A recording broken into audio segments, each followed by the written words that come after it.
ગગનગઢમાંથી બીજે ઉતારે તો આપણને ઉતારશે કદાચ, પણ જ્યાં બીજે જાઉં પાનબાઈનું હાલતું હોય, પાનબાઈ માને પગે લાગીને મૂકી ગગનગઢથી 9 જગ્યાએ અમે આજ, એટલે કે આપને પણ ખબર છે કે મને શું ગમે છે અને તમને શું ગમે છે એની હું દરકાર કરું.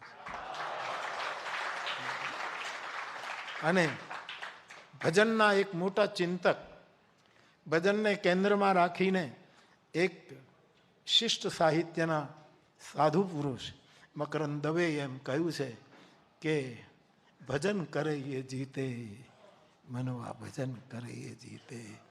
અને ગમતાનો કરીએ ગુલાલ, ગમતું મળે તો એલા ગુંજે ન ભરીએ. એ આ બધું આપ બહુ મોટી સેવા કરો છોકરાઓ.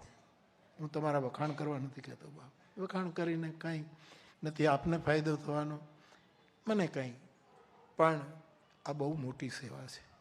ભજને સ્ટેજને બહુ મોટું કરી દીધું છે. પછી સુગમ સંગીત હોય, શાસ્ત્રીય સંગીત હોય, લોક સંગીત હોય, કોઈ પણ આટલા મોટા સ્ટેજો આપણે જોયા નહોતા. અને છેલ્લે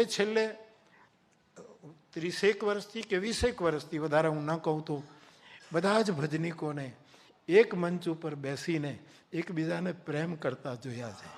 નહીંતર તો સાહેબ મેં મુશાયરા